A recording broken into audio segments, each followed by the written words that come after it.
ऋतं कल्मषापहं श्रवणमङ्गलं श्रीमदाततं भुवि गृह्णन्ति ते भूरिदा जना।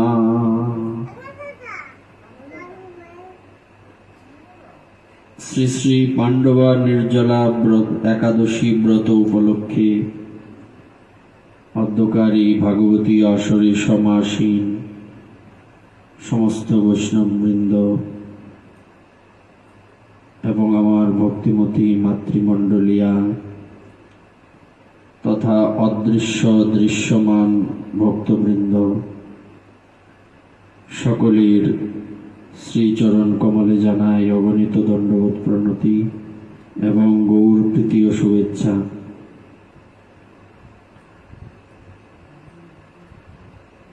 সমস্ত ব্রতের মধ্যে শ্রী একাদশী ব্রত হচ্ছে শ্রেষ্ঠ ব্রত। যেমন নদীর মধ্যে গঙ্গা, পুরাণের মধ্যে ভাগবত, আরাধ্য ভগবানের মধ্যে বিষ্ণু, সমস্ত বৈষ্ণবগণের মধ্যে মহাদেব এবং শ্রী সমস্ত ব্রতের মধ্যে হচ্ছে শ্রী একাদশী ব্রত শ্রেষ্ঠ। যখন আমরা কোনো কিছুকে গ্রহণ করতে চাই, কি ভেবে গ্রহণ করি? এটা ভেবে গ্রহণ করি যখন দুটো তিনটে অপশন থাকে তখন আমরা কোনটা গ্রহণ করব, যেটা সবচেয়ে শ্রেষ্ঠ। এই বিষয়গুলি বেসিক বা প্রাথমিক বিষয়। তো প্রাথমিক বিষয়গুলি আমাদের আগে জানতে হবে। যখন অনেকগুলি বিষয় একসাথে উপস্থিত হবে, যেমন এইবার কি অম্বুবাচী এবং শ্রী একাদশী ব্রত, তা এখন দুটোর মধ্যে শ্রেষ্ঠ কোনটা? এবং আগে এটাও দেখতে হবে, যদিও একাদশী হচ্ছে নিত্যব্রত এবং সর্বজন বিদিত ব্রত, সমস্ত মত পথের সবাই শ্রী একাদশী ব্রত পালন করে, বেশিরভাগই করে। তো এটা তো আছে। আর আরেকটা বিষয় হচ্ছে আগে দেখতে হবে কে কোন মতে আছে, সেই মত অনুযায়ী তাকে সবকিছু গ্রহণ করতে হবে। আমরা এ নিয়ে বিস্তারিত বলেছি যে যারা গোবিন্দের চরণে আশ্রয় নিয়েছেন তার আর অন্য কারো চরণের আশ্রয়ের খোঁজার দরকার আছে কি?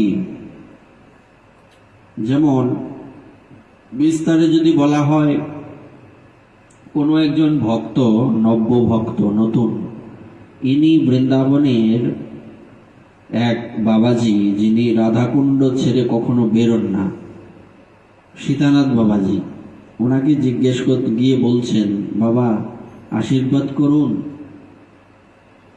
আমি একটু হরিদ্বার যাচ্ছি।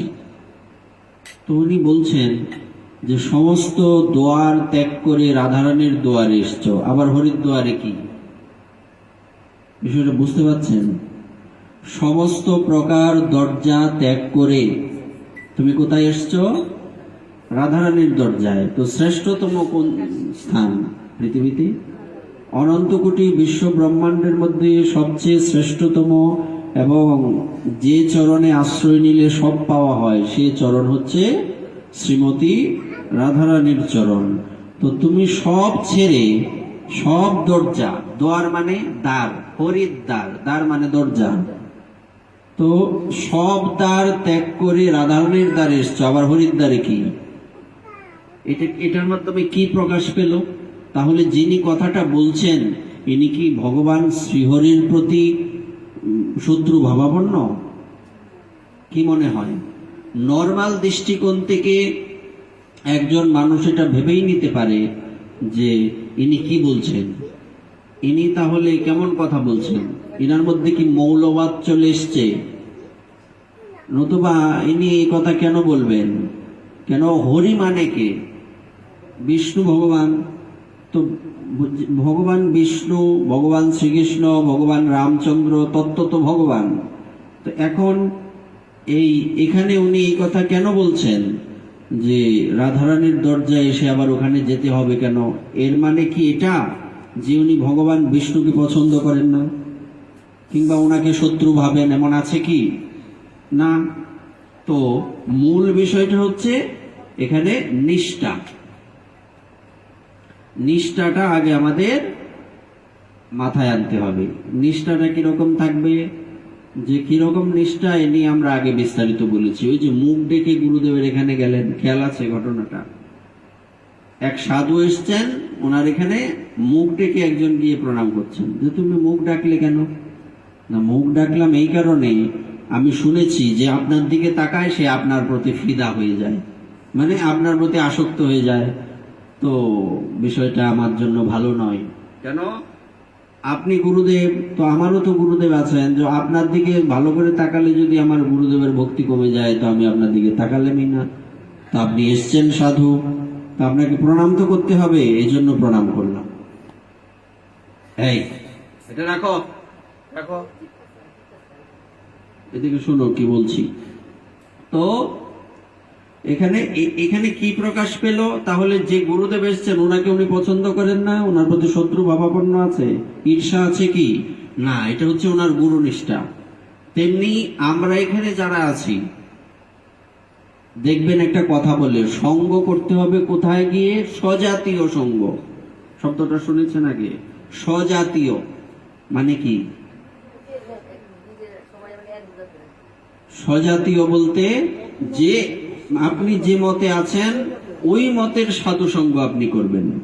এখন আপনি যদি এখান থেকে অন্য কোথাও যান তাহলে আপনি বিপদে পড়বেন। এই যে বিপদ, এই প্রশ্ন ওই প্রশ্ন, কোনটা রেখে কোনটা করব, এইগুলি আপনাদের কেন সমস্যা হয়? কারণ আপনারা এক জায়গায় মন রাখতে পারেন না, আপনারা দ্বিচারিতা করেন, মানে এক জায়গায় মনটা স্থির থাকে না, বিভিন্ন জায়গায় দৌড়াদৌড়ি করে। তো আশ্রয় যদি নিতে হয়, ওই যে সব দুয়ার ত্যাগ করে রাধারানীর দুয়ারে এসছো, এখন আবার হরিদ্বারে কি?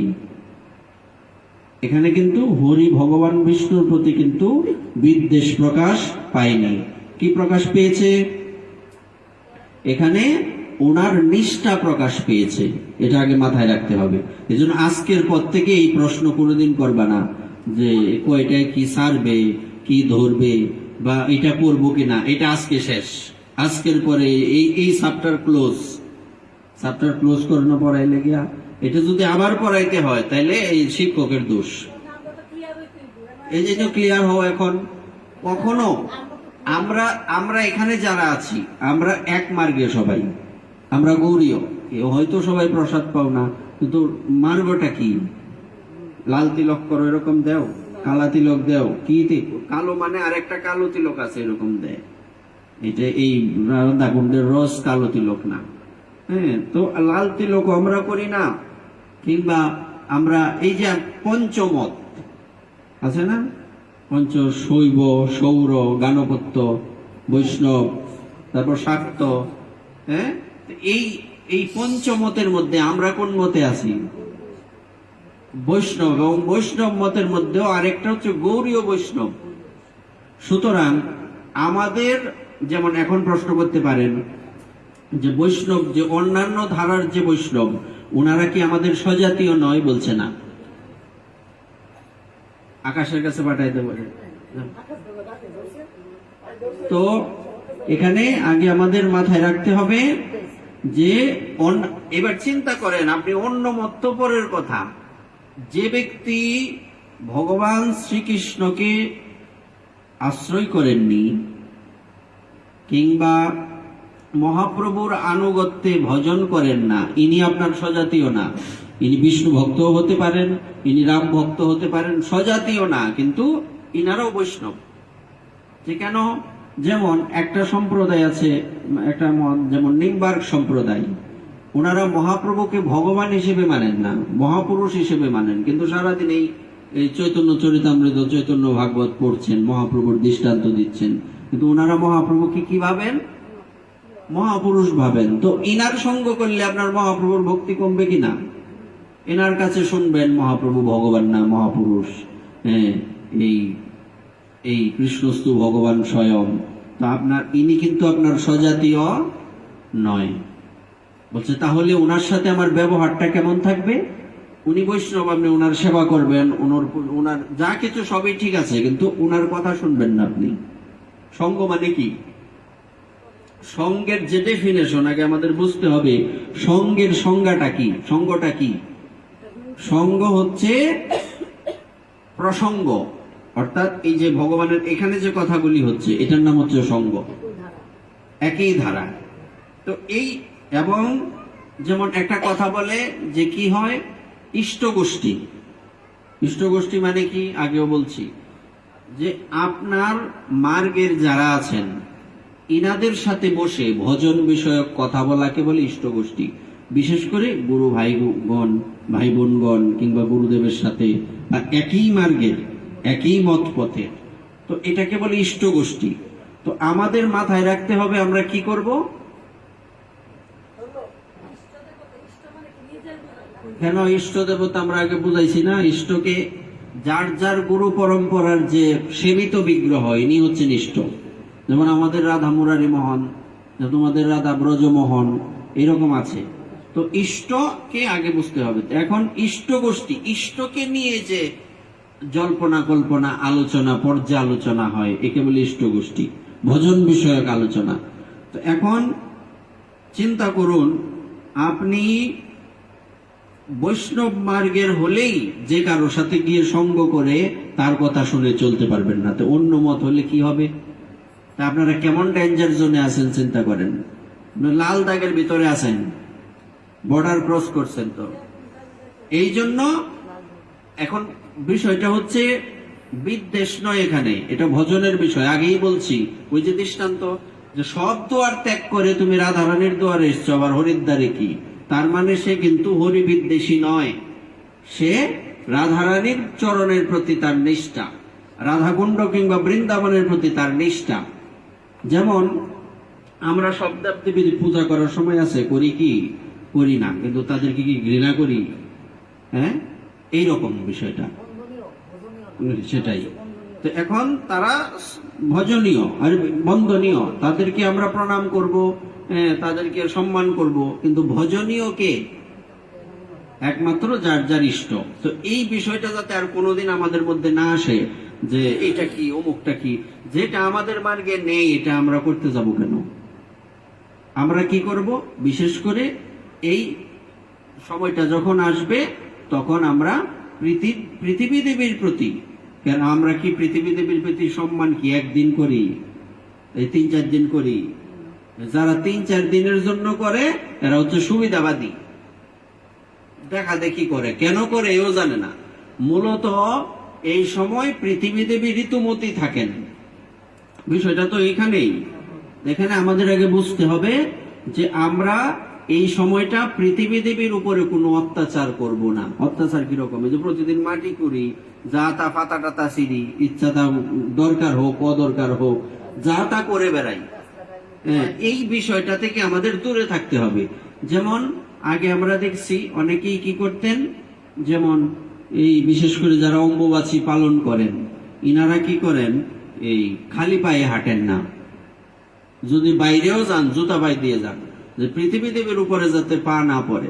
এটা যদিও কোনো যুক্তির সাথে মিলে না, জুতা পায়ে দিয়ে হাঁটতে পারো, এমনি পায়ে দিয়ে, কিন্তু এটা একটা সম্মান, তারা আগের থেকে তারা এটা পালন করে আসছে, আমরা দেখছি, ছোটবেলায় দেখছি।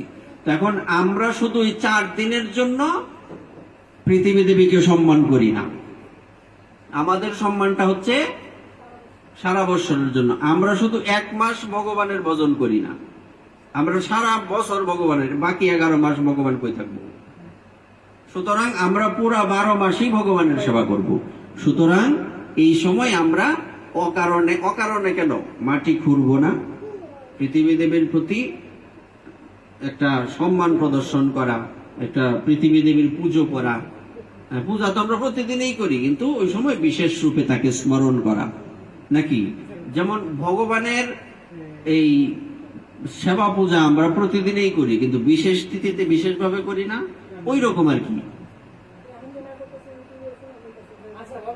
হ্যাঁ, এটা হচ্ছে এক প্রকার বিধবাদের প্রতি অত্যাচার, আর কিছু না।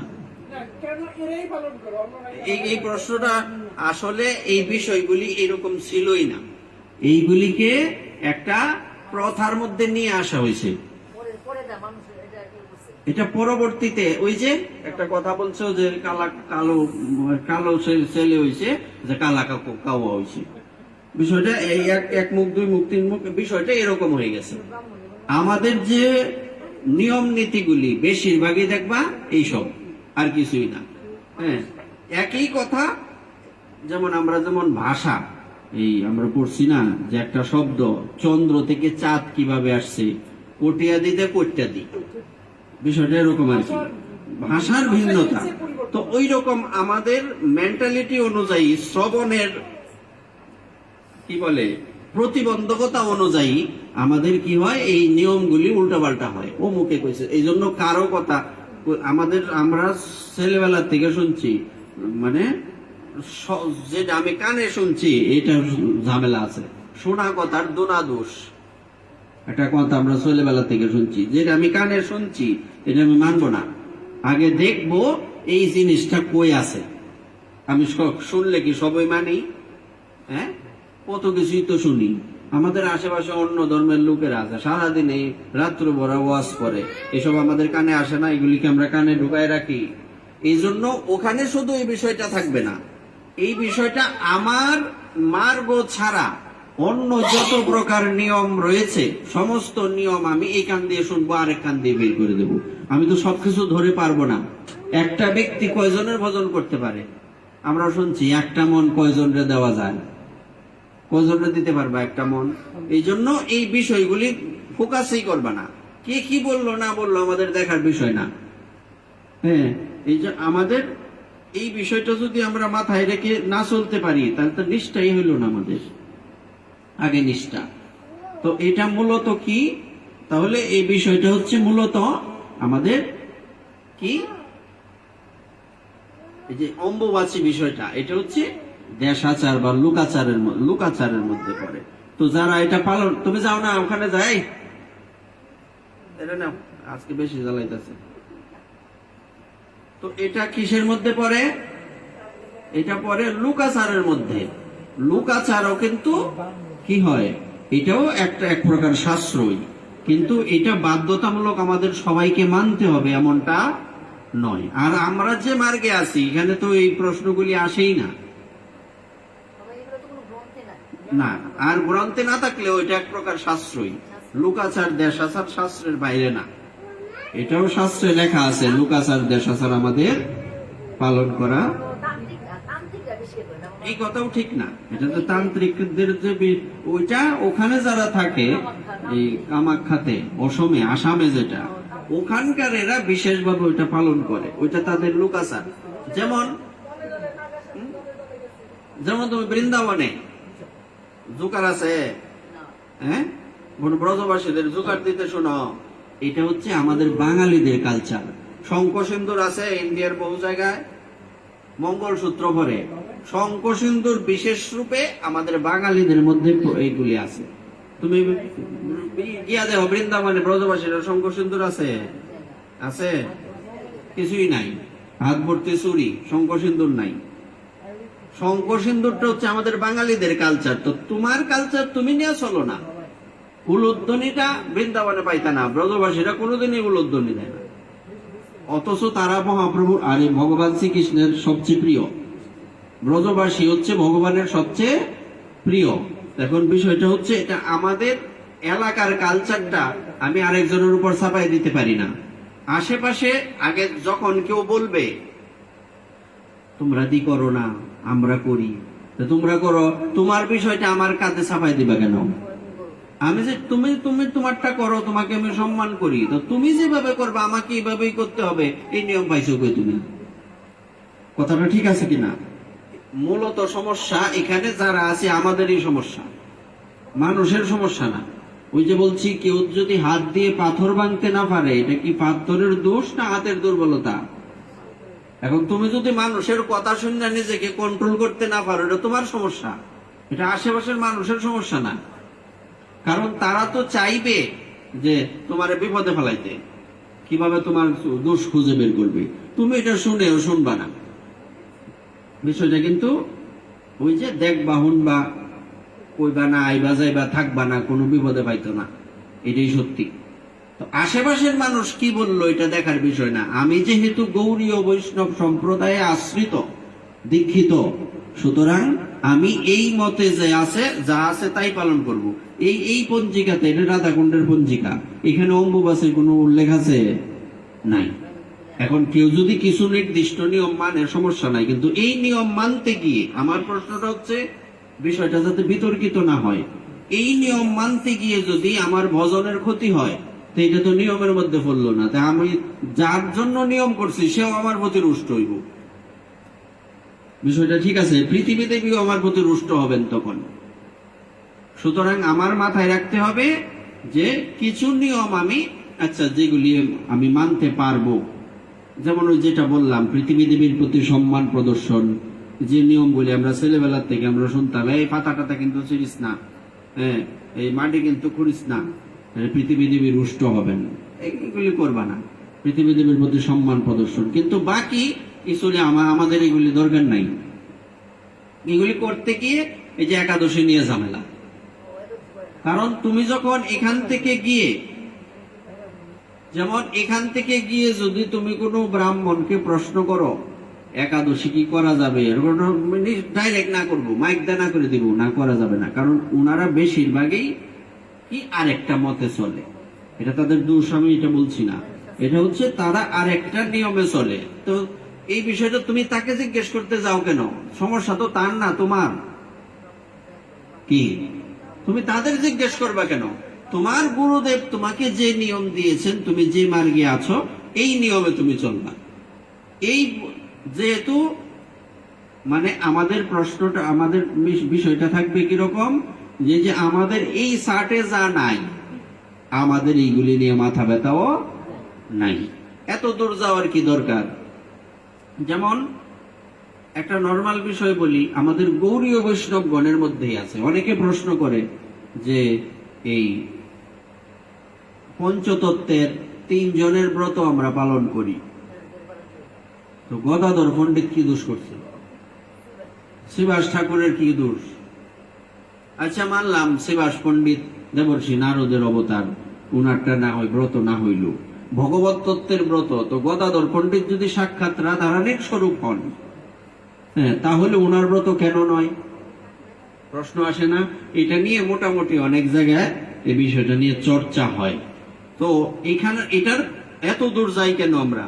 যেমন যারা গদাধর পরিবারে আছে, তারা অনেকেই গদাধর পণ্ডিতের তিথি আমরা যেমন গৌর পূর্ণিমা করি, নিত্যানন্দ ত্রয়োদশী করি, এইভাবে তারা পালন করে। আমরা করি কি? আমরা করি। রাম নবমী করো, সীতা দেবী কি দোষ করলো? সীতা নবমী পালন করতা না? এই প্রশ্ন কি করো? যারা রাম মন্ত্রে দীক্ষিত তারা বিশেষ রূপে এগুলি করে থাকেন, হ্যাঁ। কিন্তু আমাদের গৌরীয়দের এই যে চার্ট, এখানে গদাধর পণ্ডিতের এই ব্রত লেখা নাই, এই জন্য আমরা করি না। এখন কেউ প্রশ্ন করতেই পারে, বলতেই পারে গদাধর পণ্ডিত তাহলে অবহেলিত, অমুক তমুক। আসলে এই বিষয় নিয়ে আমাদের কোনো কথা বলার সুযোগ নেই। কেন সুযোগ নেই? কারণ আমাদের যারা পরম্পরায় ছিলেন, ইনারা কেউ গদাধর পণ্ডিতের এই তিথি ব্রত হিসেবে পালন করেননি, শুধু স্মরণ করেছেন, ওনার বিশেষ পুজো করেছেন। আমাদেরও তাই করতে হবে, হ্যাঁ। ওনারা করেননি, আমরাও করি না। এখন কেউ যদি করতে চান করো, কিন্তু তুমি করবে মানে আরেকজনের কাঁধে এটা তুমি করো না কেন, তোমাকে করতে হবে। এই মৌলবাদীর তো কোনো কথা নাই, এটা তো মৌলবাদ প্রসঙ্গ চলে আসছে। কারণ আমাদের সনাতন ধর্ম এমন একটা ধর্ম যে মৌলবাদের কোনো স্থান নাই। মৌলবাদ মানে কি? মৌলবাদ হচ্ছে একটাই গ্রন্থ, একটাই নিয়ম, এইটাই তোমার করণ লাগবে, না তোমরা বাইরে ফেলাই দিব। এইটা আমাদের সনাতন ধর্মে নাই।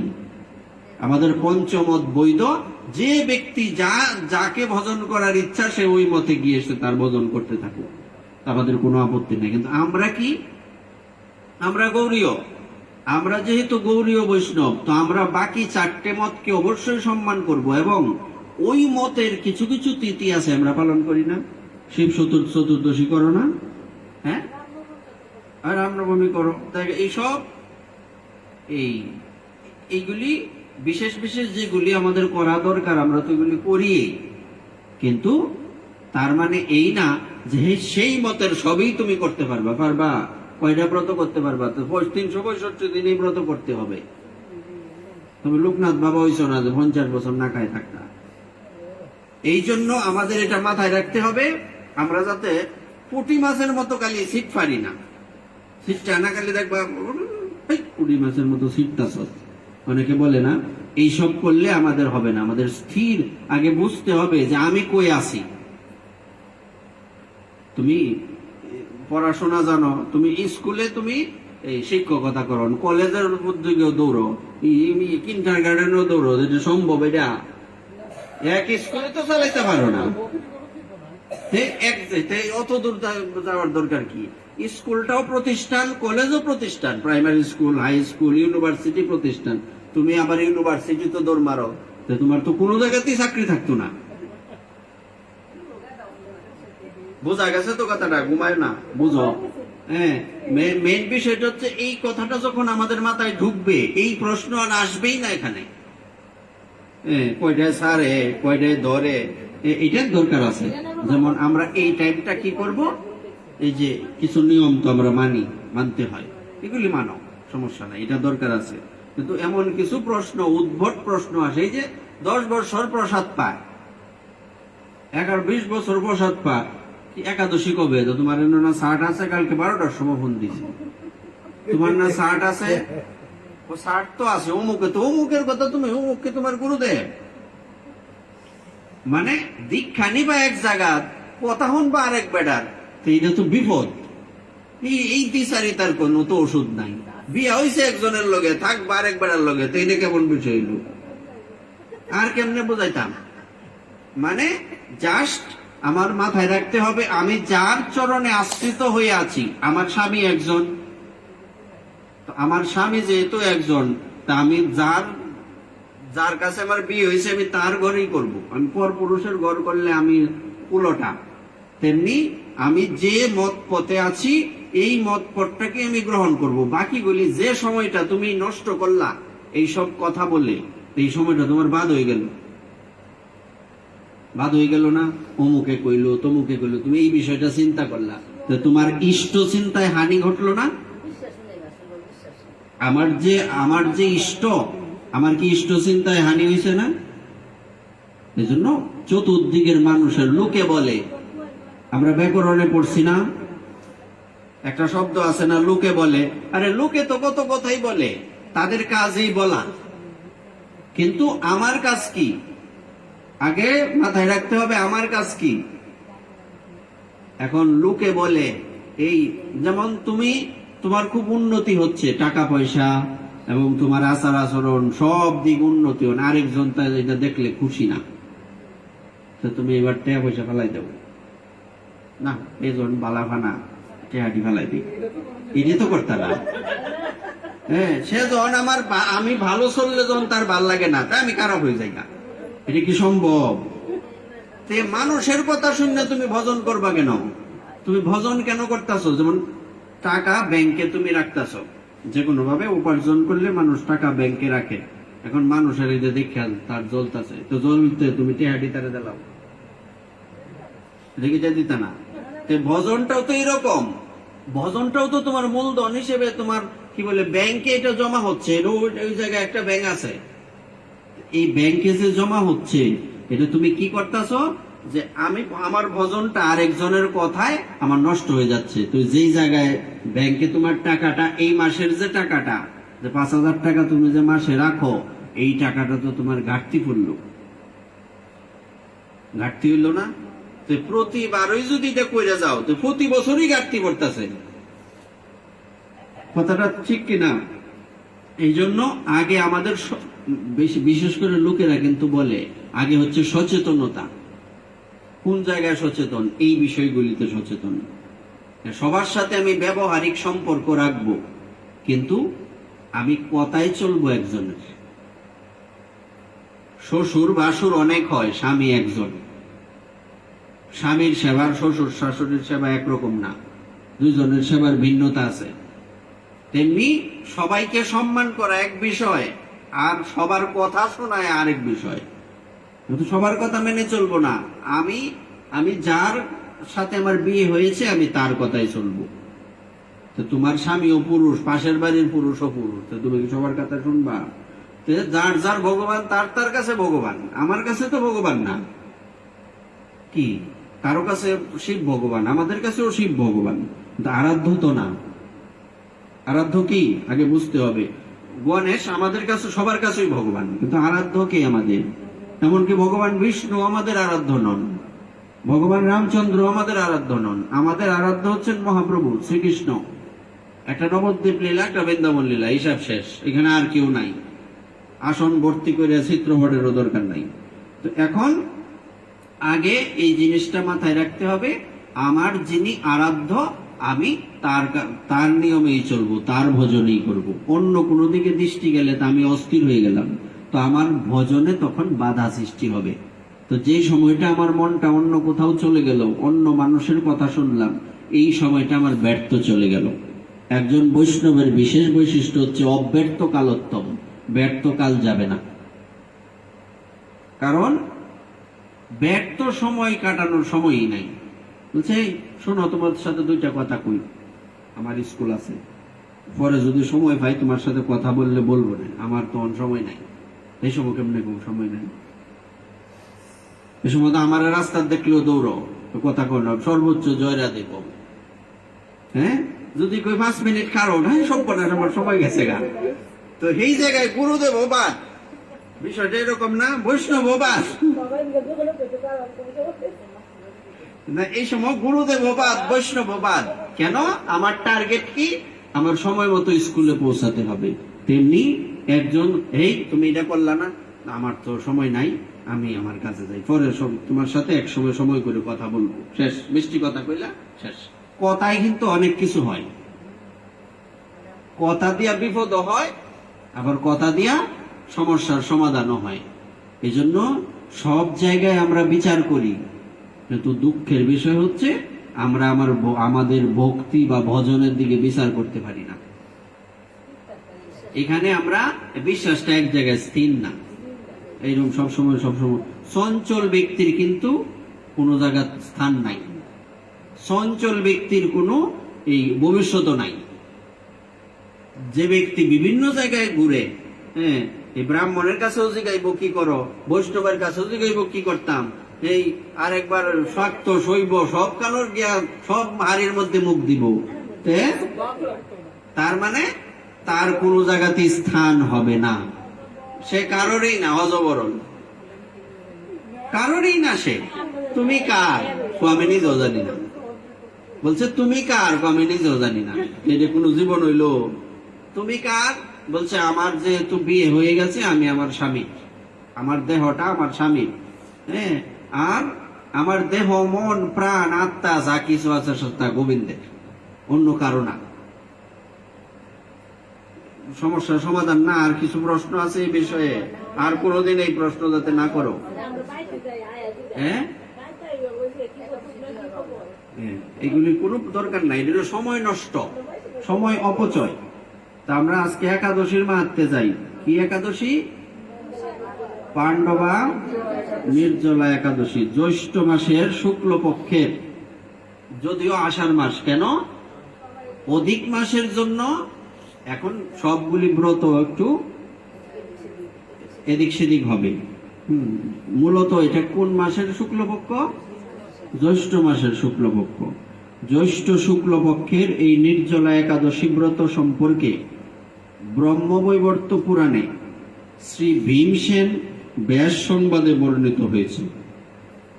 ভীমসেনকে, ভীম আর কি, মহারাজ যুধিষ্ঠির বললেন, হে জনার্দন, আমি অপরা একাদশীর সমস্ত মাহাত্ম্য শ্রবণ করলাম, এখন জ্যৈষ্ঠ শুক্লপক্ষের একাদশীর নাম ও মাহাত্ম্য কৃপাপূর্বক আমার কাছে বর্ণনা করুন।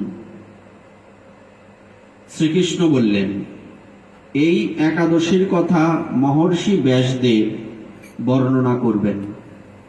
শ্রীকৃষ্ণ কার কথা বললেন? এই জিনিসটা আমাদের মাথায় রাখতে হবে। ভগবান শ্রীকৃষ্ণ কি এই একাদশীর মাহাত্ম্য জানেন না? তিনি ব্যাসদেবের কথা বললেন কেন? যার যেখানে বিশেষত্ব না। তুমি স্কুলে পড়াও, স্কুলেই তোমার বিশেষত্ব, কলেজে তোমার বিশেষ জায়গা নাই। কথা ঠিক আছে? তুমি কিন্টার গার্ডেনে পড়াও, ইলার স্কুলে তোমার জায়গা নাই। তেমনি ভগবান হইলে কি হবে? উনি সর্বে সর্বা, কিন্তু যার যেখানে বিশেষত্ব তাকে সেখানেই ওই সম্মান করতে হবে। স্থান কাল পাত্র একটা শব্দ কিন্তু আছে, এই জিনিসটা কিন্তু আমাদের মুখস্থ। বলছে এই কথা বললেও স্থান কাল পাত্র ভেদে বলতে হবে। কর্ম করলে যা করো স্থান কাল পাত্র তিনটা বিচার। স্থান ছাড়া এমন এক জায়গায় তুমি এক কথা বললা, এই কথা মার্ডার হইল, এই কথা এখানে চলবে না। হ্যাঁ, কাল সময়, সময় বুঝে কথা বলতে হবে। হ্যাঁ, এখন তোমার এই স্বামীর মাথার গরম হলো 360 ডিগ্রি, তুমি এমন কথা গিয়া বলছো, সে আরো দিছে বাড়ি তোমার মাথা, তো সেও মাথা নষ্ট, তোমারও মাথা নষ্ট। কি করলাম পরে তোর আগে সবই শেষ হইল। হ্যাঁ, তার মানে কাল সময় বুঝে কথা বলতে হবে। আরতি করো না, ভোগারতি কি গাও? সময় জেনে সময় বুঝে নরহরি আরত্রিক লইয়া, ভোগ নাই সেবা নাই, ভগবানের ঘুমের তো ডেকে আনবো একটা প্রদীপ দেয়, আমার লাগছে কি দা, তুই দেখ আমার প্রদীপ। মানে সময় যখন যেমন তখন তেমন, যেখানে যেটা দরকার। তুমি শীতের দিন ফ্রিজের জল আইনা দিছো খাইতাম, হইল? মিলছে কোনো কথা? এটা কি বিষয়টা? এখন এই জিনিসটা এখানের জন্য নয়, এটা সময় অনুযায়ী হয়নি। স্থান মানে জায়গা, কাল সময়, পাত্র ব্যক্তি, ব্যক্তি বুঝে কথা বলতে হবে। তুমি গিয়া এই ছোট্ট এক বাচ্চা, তার সাথে গিয়া তুমি গিয়া সংসারের নানান আলাপ আরম্ভ করছো, মানুষ তোমার পাগল ডাকবে। মানুষ কবে তুমি পাগল হয়েছো যে বাইর জানে না। সুতরাং এই বিষয়টাকে আমাদের মাথায় রাখতে হবে। স্থান কাল পাত্র অনুযায়ী আমাদের কর্ম করতে হবে। তো এখানে ভগবান ব্যাসদেব কি করলেন? ভগবান শ্রীকৃষ্ণ আমরা জানি অবতার অনেক প্রকার, তার মধ্যে সপ্তাবেশ অবতার, মন্বন্তর অবতার, যুগাবতার, গুণাবতার আছে না? তো এইরকম ভগবান হচ্ছেন সমস্ত অবতারের অবতারী। ইনি সবার থেকে শ্রেষ্ঠ শ্রীকৃষ্ণ, কিন্তু ইনাকি প্রশ্ন করলেন কে? যুধিষ্ঠির মহারাজ, যে আপনি কৃপা করে পাণ্ডবা নির্জলা একাদশী ব্রতের না, এই নাম বলেননি, বলছে যে জ্যৈষ্ঠ মাসের শুক্লপক্ষের একাদশী সম্বন্ধে কৃপা করে বর্ণনা করুন। তো ভগবান কি বললেন? যে না, এটা আমি বলবো না, এটা বর্ণনা করবেন ভগবান ব্যাসদেব। এই জন্য স্থান কাল, এটা হচ্ছে ব্যক্তি, পাত্র, পাত্র বুঝে কথা। কেননা তিনি সর্বশাস্ত্রের অর্থ ও তত্ত্ব পূর্ণরূপে জানেন। ভগবান শ্রীকৃষ্ণ জানেন না, জানলেও এই বিষয়টা উনার স্পেশালিটি, এটা উনার দায়িত্বে। যার যেটা দায়িত্ব, কখনো কখনো মানে একটা কথা বলে না যে শৃঙ্খলা রাখতে গিয়ে যিনি পুরো কোম্পানির মালিক, এমন কিছু জায়গা আছে ওখানে উনি গিয়ে হস্তক্ষেপ করতে পারবেন না। আছে না এরকম জায়গা? ভাগ করে দেওয়া, উনি এটা পারেন না। আমার বাড়ি আমার ঘর, আমার কোন স্বামী আর শহর বলল না, আমার বাড়ি আমার ঘর আমার ব্যবসা, আমি যেটা মন সেটা করবো। এটা তো গায়ে জড়ি হইলো, তো তুমি তার দায়িত্ব দিলা কি করতে? এটা কিন্তু সে করবে না, কারণ তোমাকে যে দায়িত্ব দেওয়া হয়েছে সে মালিক ওখানে হস্তক্ষেপ করবে না, করা উচিত না। এই বিষয়টা হচ্ছে এই জায়গায় ভগবান শ্রীকৃষ্ণ সবার প্রভু, কিন্তু এই দায়িত্বটা কার? ভগবান ব্যাসদেবের। আচ্ছা, রাজা যুধিষ্ঠির ব্যাসদেবকে বললেন, হে মহর্ষি দ্বৈপায়ন। দ্বৈপায়ন কেন? এখানে কিন্তু অনেকগুলি শব্দ। মহর্ষি আমরা ব্যাকরণের ভাষায় জানি মহান যে ঋষি, তাই না? দেবতা হয়ে যিনি ঋষি, ইনি হচ্ছেন দেবর্ষি। মহান যে ঋষি তিনি হচ্ছেন মহর্ষি। ঋষিদের মধ্যে আবার ভাগ আছে। তো মহর্ষি মানে মহান ঋষি, দ্বৈপায়ন মানে যার জন্মটা যমুনার একটা দ্বীপের মধ্যে হয়েছিল। হে মহর্ষি দ্বৈপায়ন, আমি মানুষের লৌকিক ধর্ম এবং জ্ঞান কাণ্ডের বিষয়ে অনেক শ্রবণ করেছি। এই বিষয়ে কিন্তু আমরা বিস্তারিত অনেক কিছু বলেছি, যে ভগবানের নামও কিন্তু এক একটা নামের এক এক জায়গায় বিশেষত্ব।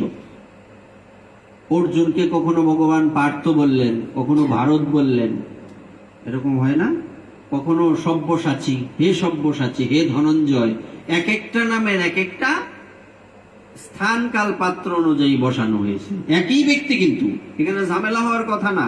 ধনঞ্জয়ের জায়গায় অর্জুন বললে কোনো সমস্যা নাই, কিন্তু কেন বললেন? কারণ এই লাইনটাতে ধনঞ্জয় নামের বিশেষত্ব।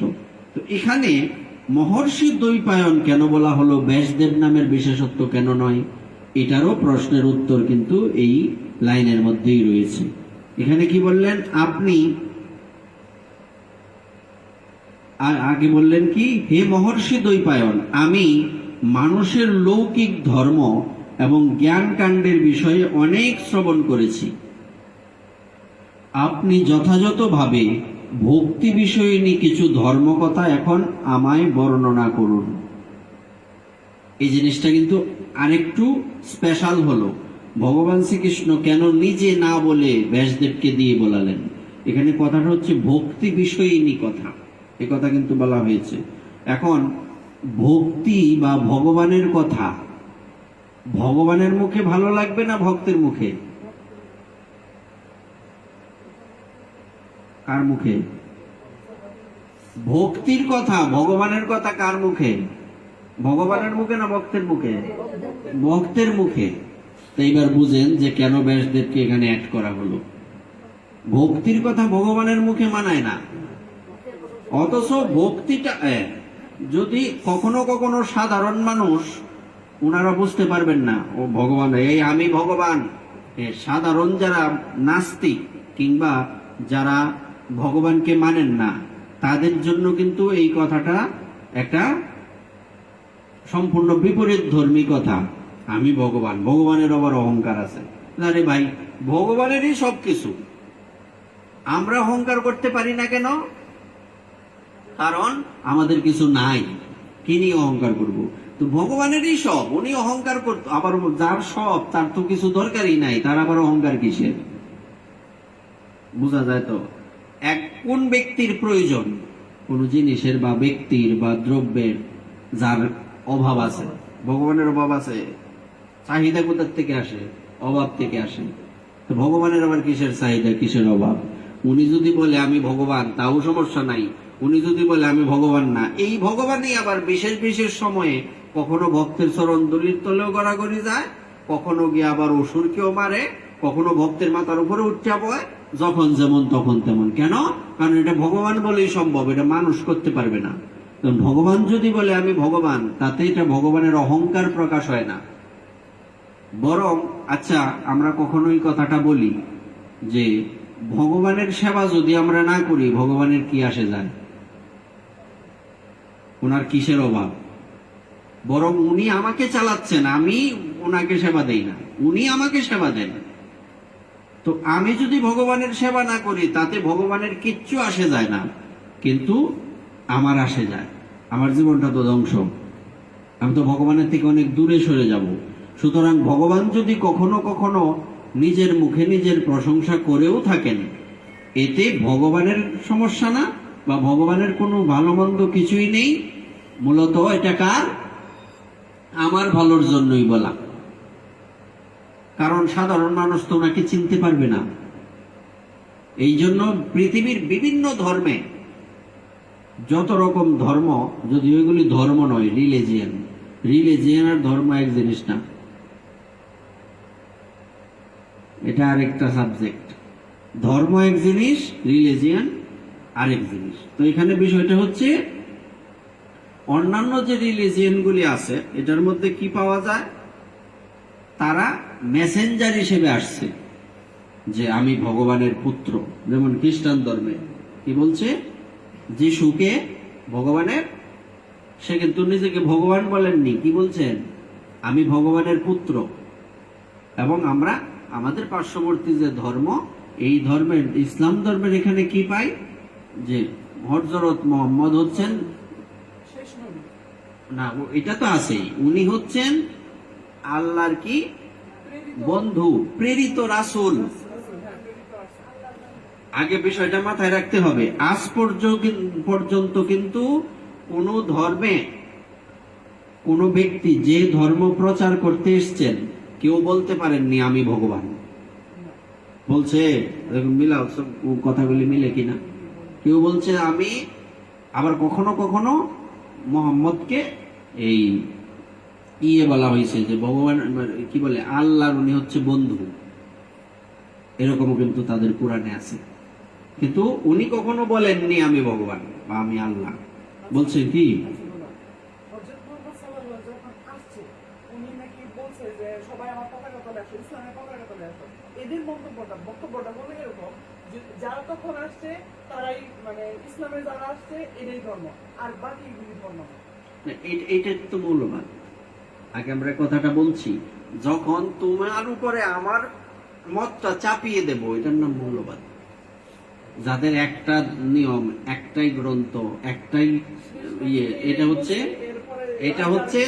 সব নাকি যে আগে একটা ছিল না, এই ইহুদি এখনো আছে সারা পৃথিবীর মধ্যে, এরাই শ্রেষ্ঠ। না ইহুদিরা তো আর হিন্দু না। না। যেমন আগে বিকৃত একটা মূর্তি পূজা করা হতো, তখন মূর্তি পূজাটা করতে যে আমাদের তো মূর্তি পূজা আছে, কিন্তু তখন যে মূর্তিটা, সেই মূর্তিটা ছিল বিকৃত। এখন সেটাই। এরকম আর ওখানে আরবে যে মূর্তি পূজা হইতো, এই মূর্তি পূজা আর আমাদের মূর্তি পূজা এক না, এটা আলাদা।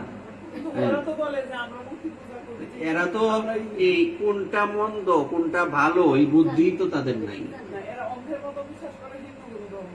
সেটাই। তো এখন এই বিষয়টা আমাদের মাথায় রাখতে হবে। মৌলবাদ শব্দটা কি, এটা যে শুধু তাদের মধ্যে আছে এরকম না। মৌলবাদ শব্দটা বিভিন্ন জায়গায় পাওয়া যায়, আমাদের মধ্যে এরকম থাকতে পারে। যেমন তুমি যখন তোমার মতটাকে কারো উপর চাপিয়ে দেবে, এটা মৌলবাদ। আমাদের কোন নির্দিষ্ট একটা গ্রন্থ আছে, নির্দিষ্ট কোন ভগবান আছে না? যোগ্য ছিল, এটা যুগ অনুযায়ী। সত্য যুগে কি ছিল? সত্য যুগের হচ্ছে ধ্যান, ত্রেতাতে যজ্ঞ, এরকম আছে না? এগুলি ঠিক আছে, কিন্তু বিগ্রহ সেবা সেই সত্য যুগেও ছিল। যেমন তখনকার সময়ে ধ্রুব প্রহ্লাদাদি ভক্তগণ, ওনারা কি ভগবানের সেবা করেননি? সেবা আবার বিগ্রহ অনেক প্রকার আছে, আমরা ওদিন বলছি কিন্তু, যে ভগবানকে কয়ভাবে পূজা করা যায়। যেমন লেখ্য, আলেখ্য, যেমন অক্ষর, এটাও শব্দ ব্রহ্ম। তারপরে চিত্র আঁকা আছে, অঙ্কন করা, এখানেও সেবা করা যায়। আবার বিগ্রহ তৈরি করা, বিগ্রহ আবার অনেক জাতের, প্রস্তর নির্মিত মানে পাথরের নির্মিত, পিতলের নির্মিত, মৃত্তিকা নির্মিত, এরকম আলাদা আলাদা আছে। আবার কিছুই যদি না থাকে, শুধু জলের উপরেও পূজা করা যায়। তাও জল যদি না থাকে, শুধু মাটির উপরেও পূজা করা যায়। তার পৃথিবীর পূজা করি। সুতরাং আমাদের বিষয়টা হচ্ছে বড় জায়গা, এটা একটা সমুদ্র। কেন? আমরা সবার মধ্যে ভগবানকে দেখি। এটা এমন না, এখন প্রশ্ন আসতে পারে যে আমরা যে সবার বা অনেকের পূজা করি, তো এটা কি দ্বিচারিতার মধ্যে পড়ে না? এই প্রশ্নটা কিন্তু আসে এখানে। যে আগে যে বলা হয়েছে যে আমি যে আরাধ্যের আরাধনা করি, যে ব্যক্তি আমার আরাধ্য, আমি যে তার পূজা করি, এই বিষয়টা কি? এটা হচ্ছে আমার নিষ্ঠা। আর আরেকজন অন্য কারো আরাধ্যকে নিয়ে যদি আমি পড়ি, তাহলে এটা আমার নিষ্ঠা ঠিক রইল না, দ্বিচারিতা। আমরা যে সব কিছুর মধ্যে ভগবানকে দেখি, এটা কি দ্বিচারিতা না? বলছে না, আমি তো তার আরাধনা করছি না, আমি কৃতজ্ঞতা প্রকাশ করছি। বিষয়টা আগে বুঝতে হবে। যেমন আমরা বৃক্ষের প্রতি কৃতজ্ঞ, পশু পাখির প্রতি কৃতজ্ঞ, প্রত্যেকটা প্রাণী জগতের প্রতি কৃতজ্ঞ। এই জন্যই তো একজন প্রকৃত সনাতনী কোনো প্রাণী হত্যা করে না। আগে বুঝতে হবে যে আমি তার কাছে কেন কৃতজ্ঞ, যে একটা সময় বা আমার দৈনন্দিন জীবনে তার যে এই ভূমিকা, এটা বিশেষ। তা আমি তাকে সম্মান করব, যে এই জিনিসটাও তাদের মধ্যে পাওয়া যায় না। এই জন্য তাদের সংকীর্ণমন্যতা, হীনমন্যতা, এইগুলি তাদেরকে সবসময় আঁকড়ে ধরে রাখে। এবং এই জন্য যে ব্যক্তি নিজেকে বড় করতে পারে, নিজের মনটাকে যে বিশাল বড় করতে পারে, তার মধ্যে হীনমন্যতা নাই। সে সবাইকে বসুদৈব কুটুম্বকম, সবাইকে আমার ভাবতে পারে, কিন্তু এরা ভাবতে পারে না। এদের এক নিয়ম, এক ধর্ম, এক গ্রন্থ, এইটাই ঠিক আর সব ভুল।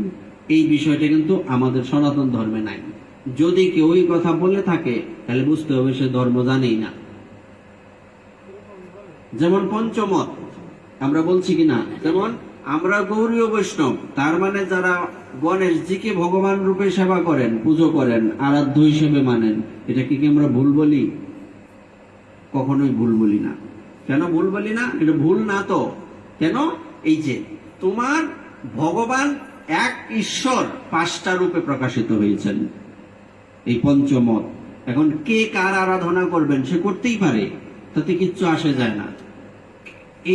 আবার এই 5 জনের বাইরে যদি কেউ কারো আরাধনা করে তাহলে বুঝতে হবে এটা আমাদের সনাতন ধর্মের বাইরে। এই 5-এর বাইরে আরাধ্য হয় না। সম্মান করা আর আরাধনা করা এক বিষয় না। সেবা যে কারো করা যাবে। আপনার বাড়িতে প্রসাদ বুঝে আসুক, অপ্রসাদ বুঝে আসুক, কোনো প্রাণী আসুক, সবাইকে সেবা করা আপনার অধিকার, আপনার একটা দায়িত্ব, অধিকার না। এটা তাদের অধিকার। আপনার যেমন আপনার অর্থ সম্পত্তি, আপনি যে এত পরিশ্রম করে এটা ইনকাম করছেন, এইগুলির মধ্যে অনেকের অধিকার আছে। এটা এইরকম ভাববেন না আপনি কাউকে দান করলে এটা আপনার স্পেশালিটি। আপনি যাকে দান করলেন উনার বিশেষত্ব এটা। যে কেন? কারণ আপনি যাকে দান করলেন উনার থেকে কিছু পুণ্য আপনার কাছে চলে আসছে। তার মানে কি? এটা আপনার কি উপকার হয়েছে না ক্ষতি হয়েছে? তাই বিশেষত্ব কার? আপনার না যে দান গ্রহণ করছে? এইগুলি যাদের মাথায় নাই এরা অহংকার করে। এইগুলি যাদের মাথায়, যেমন এখানে আমরা ভগবানের কথা বলছি, এখন যদি বলি যে এই আমি জ্ঞান দান করছি, এখানে আমি গুরুদেব, আমি শিক্ষক, এটা হচ্ছে আমার হীনমন্যতা। এটা মাথায়, এটা করা যাবে না।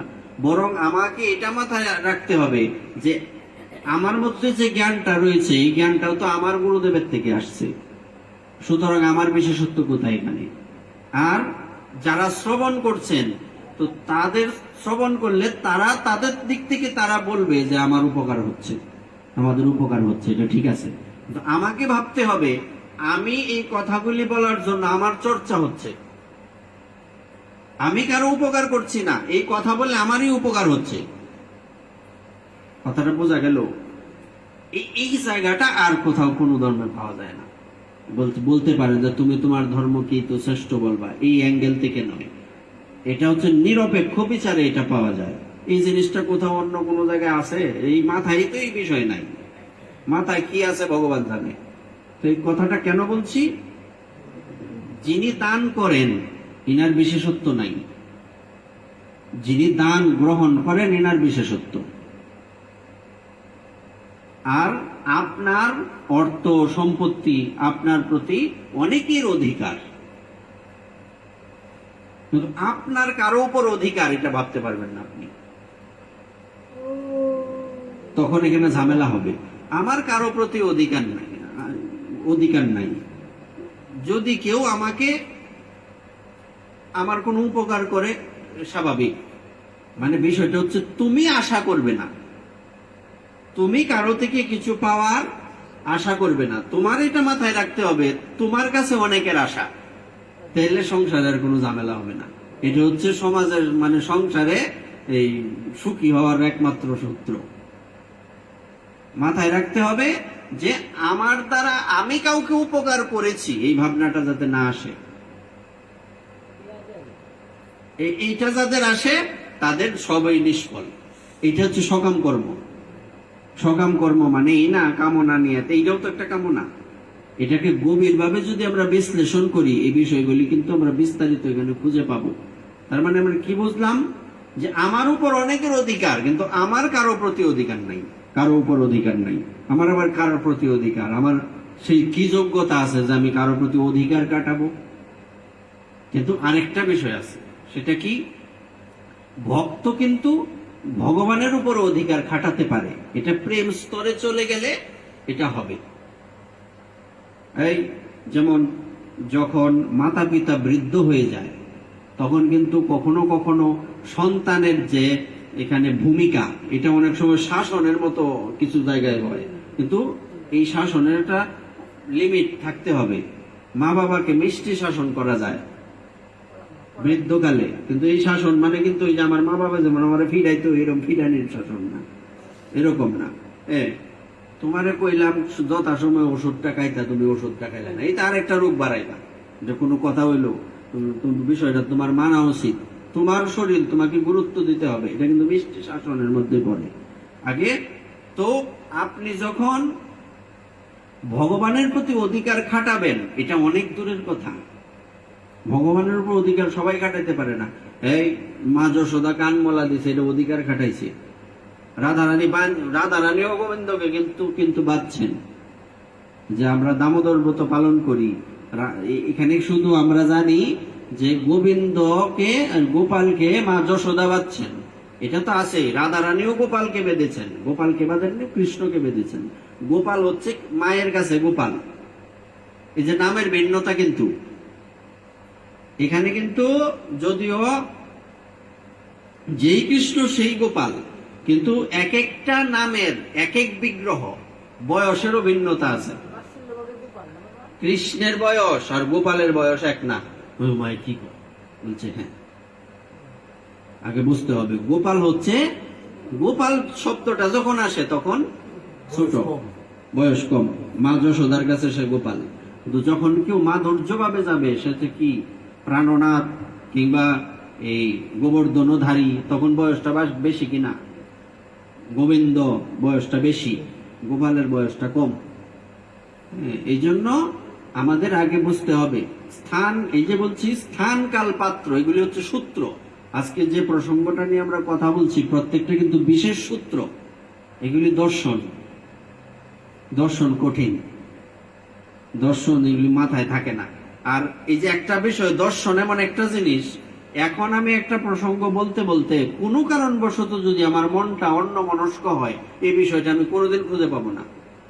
এটা দর্শন, ফিলোসফি। আর সনাতনীয় দর্শন হচ্ছে এখানেই বিশেষ। এটা আর কোনো দর্শনে এইভাবে বিশেষভাবে পাওয়া যাবে না। এটা আমার ধর্ম বলে বলা এরকম না, এটা আমরা নিরপেক্ষভাবে রিসার্চ করে এটা পেয়েছি, এটাই মূল বিষয়। তাহলে অধিকার যে খাটানো, আগে বুঝতে হবে যে, যেমন তুমি অনেক কষ্ট করে তোমার সন্তানকে মানুষ করলে, তুমি যদি তার কাছে আশা করো, একটা সময় দেখা গেল তুমি যতটুকু আশা করলা ততটুকু তার কাছ থেকে পাইলা না, যন্ত্রণা হবে কিনা? আমি তারে এত কষ্ট করে মানুষ করলাম, সে আমি শেষ বয়সে আমার দেখলো না, এই যন্ত্রণা নিয়ে তুমি মরলে তোমারই ক্ষতি। তোমার কর্তব্য সন্তানকে মানুষ করা। এটা যে খরচ করছো, এটা তার ভাগ্যেরটা সে নিছে না, এটা তখন যন্ত্রণা বাড়বো। এই জন্য মাথায় রাখতে হবে, আমার উপরে সবার অনেকের অধিকার আছে। সবার অধিকার তো সবাই সম্ভব, অনেকের অধিকার, কিন্তু আমি কারো প্রতি যাতে অধিকার না ফলাই। যখন তুমি দেখবা যে এটাই বৈষ্ণবত্ব, বলছে যে বৈষ্ণব কেন স্থির থাকে, এই জন্য স্থির থাকতে পারে। তুমি এন অস্থির হওয়ার সুযোগ আছে? কোনো একটা লাইন দেখাও যে কোন জায়গায় অস্থির হইবা? নাই। এই জন্য আমাদের আগে এই বিষয়গুলি মাথায় ঢোকাতে হবে। এটাই দর্শন, এটাই ভগবানের কৃপা, এটার নামেই কৃপা। আমরা যে যে হুড়াহুড়ি অমুক তমুক এই সেই গায়া উৎপাত, এইগুলি দর্শন না, এগুলি হচ্ছে ভজনের এক একটা অঙ্গ। কিন্তু মূল দর্শনটা হচ্ছে নিরিবিলি আমাকে এগুলি ভাবতে হবে। কথাটা কেমন কথা, আসলে তো কোনোদিন ভাবিনি যে আমার উপর অনেকের অধিকার, আমার কারো প্রতি অধিকার নাই। যখন তুমি নিষ্কাম ভাবে এই সেবাটা করে যাবে, যে আমার দায়িত্ব আমার সন্তানকে ভরণ পোষণ করা, তাকে মানুষ করা, কিন্তু আমি পরে তার থেকে কি পাবো এই আশাটা যাতে আমার না থাকে, তাহলে দেখবে কোনো যন্ত্রণা নাই, সব সমস্যার সমাধান।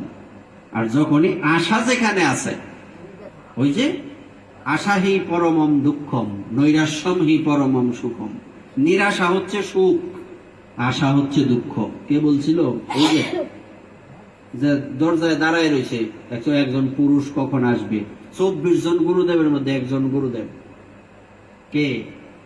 একজন বেশ্যা, হ্যাঁ, পিঙ্গলা। ভাগবতে আছে 24 জন গুরু, বেশ্যা ও গুরু। বেশ্যার কাছে কি শিখছো? বেশ্যা বলছে আশা হচ্ছে দুঃখ, নিরাশা হচ্ছে সুখ। আমি আশায় দাঁড়াইলে, আমি যদি এইভাবে ভগবানের আশায় দাঁড়াইতাম, সবার থেকে শিক্ষার আছে। এই পৃথিবীতে কেউ আমাদের বাইরে না, অনেক, কেউ আমাদের বাইরে না, আমিও কারো বাইরে না। তো একবার এই জিনিসটা যখন কারো মাথায় ঢুকবে, কে কাকে শত্রু ভাববে? গীতাতে যে ভগবান বললেন যে যে আমার প্রিয় ভক্ত, তার কাছে শীত গরম শত্রু মিত্র সমান, এই জায়গায় হচ্ছে এই থিওরি। কোন সুযোগ আছে কাউকে শত্রু ভাবার? কোন সুযোগ আছে কোন কামনা করার? তখন আমার কোনো চিন্তা নেই। অর্থাৎ বিষয়টা হচ্ছে মাথাও নাই, মাথা ব্যথাও নাই। এই বিষয়টা হচ্ছে আশা, আশাটা হচ্ছে বিষয়। তা আমি কিসের আশা করব তাহলে? আশা কি থাকা যাবে না? প্রত্যেকটা প্রাণীরই তো আশা থাকবে। আশা যার নাই সে তো পাথর। জড় বস্তুর আশা থাকবে না, জীব মাত্রেরই আশা থাকবে। কি আশা থাকবে? মনে করো তো কি আশা থাকবে? আর না করিও মনে আশা। কীর্তন করো, লাইনগুলি মনে করো এক একটা। যে প্রসাদে পুরে সর্ব আশা, মিলাও মিলে কিনা? যে আশা, যে যার কৃপাতে সমস্ত আশা পূরণ হয়, তার মানে এটা মনে করবা না যে আমার সংসারে কত ধরনের ইচ্ছা কামনা বাসনা অমুক তমুক আছে, হ্যাঁ, এই বিষয়গুলি মনে হয় গুরুদেবের কৃপায় সলভ হবে। তাইলে তুমি বোকার স্বর্গে বাস করতেছো। গুরুদেবের কৃপা এই জায়গায় না। বোঝা গেছে কথাটা? এই যে বলছে যে প্রসাদে পুরে সর্ব আশা, সাধারণ দৃষ্টি থেকে অর্থ কি?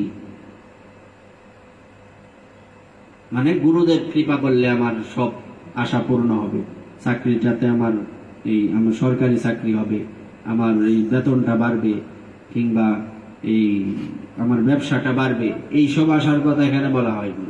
যে প্রসাদে পুরে সর্ব আশা, তার মানে যার মাথা, মানে গুরুদেবের যখন কারো প্রতি কৃপা হয়ে যাবে, ওই ব্যক্তির মাথার মধ্যে কি ঢুকে যাবে? নৈরাশ্যম হি পরমম সুখম, আশা হি পরমম দুঃখম। এই ব্যক্তির আর আশা কি থাকবো? তো তার তো সব আশা পূর্ণ হয়ে গেল। কথাটা বোঝা যায়? কথাগুলি কঠিন, কিন্তু বুঝলে সোজা, না বুঝলে মাথার ফোজা। এই ফোজা বইতে বইতে হয়ে যাবে গা গুজা, আর হইতে না সোজা, জেরে বুঝবে মজা। এটা জেরে কেন বলছি? আমার একটা স্যার ছিলেন, একজন স্যার, মতিউর রহমান স্যার, হ্যাঁ, উনি এই কথা বলতেন, জেরে বুঝবে মজা, স্কুলের স্যার।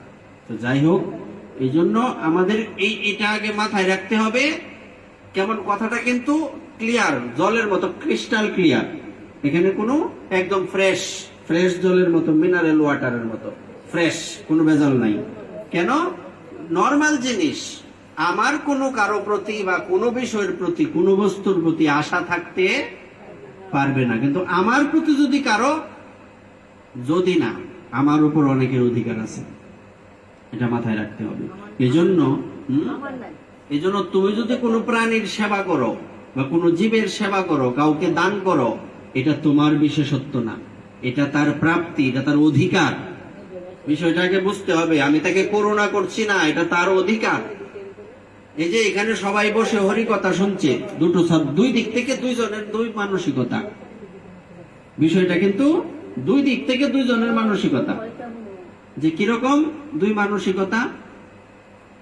যে যারা ভাগবত কথা শ্রবণ করছে তারা ভাবছে যে এই ব্যক্তি কথা বলছে বলেই তো আমি আজকে আমার পরিবর্তন, সে ভাববে এটা। তো আমি কি ভাববো?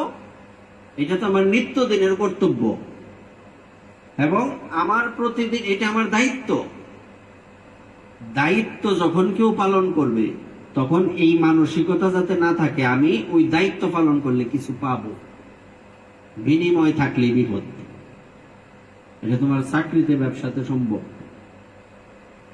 এখানে তো থাকতেই হবে, না সংসার চলবে কিভাবে? কিন্তু আশা করা যাবে না। আশা যত সীমিত বিপদ তত কম, আশা যত বেশি বিপদ তত বেশি। তার মানে যে প্রসাদে পুরে সর্ব আশা, বোঝা গেল? কারণ গুরুদেব যখন আমাকে কৃপা করে ফেলেছেন তখন আর আমার এই সংসারের প্রতি কোনো কামনা বাসনাই থাকবে না। আমার সব পাওয়া হয়ে গেল, কিছু না থেকেও আমার সব হয়ে গেল। ওই যে ঘটনা মনে নাই? বলছে কি রাজার এমন অসুখ হয়েছে, পৃথিবীর যে শ্রেষ্ঠ সুখী তার গায়ের দেওয়া জামাত তাকে পড়তে হবে। এগুলি কিন্তু এক একটা রূপক গল্প আমাদের শিক্ষা দেওয়ার জন্য, আর কিছুই না। তখন এইরকম সুখী তো কাউকে পাওয়া যায় না, একজনকে পাওয়া গেছে তার পোশাকই নেই গায়ে। তো তুমি ঘুমাও যে ল্যাপটপ, কইতে ল্যাপটপ সব, আমি গাছতলায় ঘুমাই।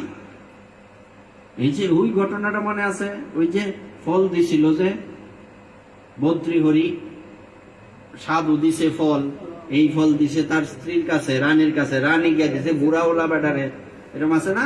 তো সে ওই গাছতলায় শুয়ে শুয়ে চিন্তা করছে কি যে আমার বিছনাটা আগে কয় ফুট বাই কয় ফুট, এটা কি 5.5-6 এই বিছনাটা, আর এখন সারা পৃথিবী ব্যাপী আমার বিছনা। দেখি কেমন হইলো বিষয়টা, কেমন হয়েছে? এই জন্য দর্শন, এটার নাম হচ্ছে দর্শন। এই যে আমরা যে গৌরীয় বৈষ্ণব দর্শন, আচ্ছা এই কথাগুলি যখন কারো মাথায় ঢুকে যাবে তার কি অশান্তি আছে? এখন কি মনে হচ্ছে কারো মনে কোনো অশান্তি আছে?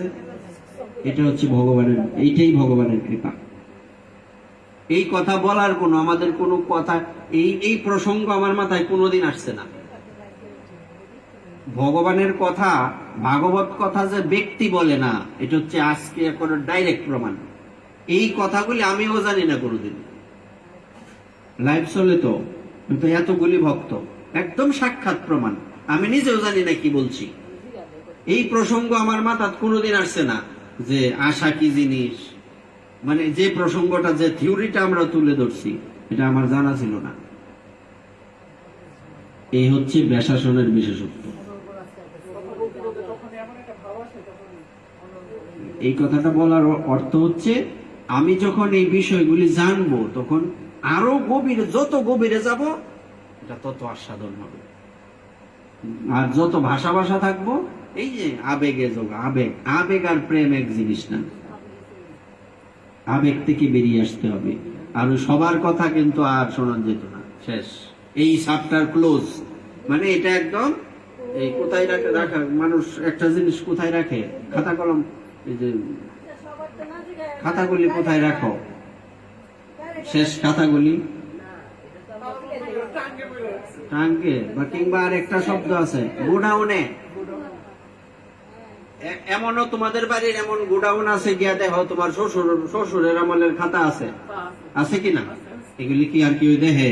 এই চ্যাপ্টারটাই ভাবে ক্লোজ, আর কোনোদিন কেউ খুলতো না। যদি খুলে তো পরের প্রজন্মের কেউ খুলুক, তোমার আর খোলা যাবে না।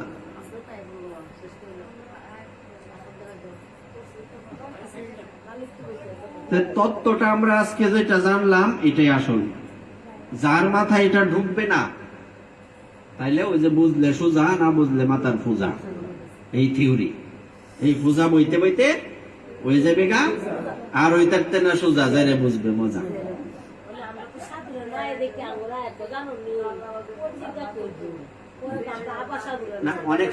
না অনেক সময় পঞ্জিকাতে টাইপের ভুল হইতে পারে, হয়, এটা বিষয় না।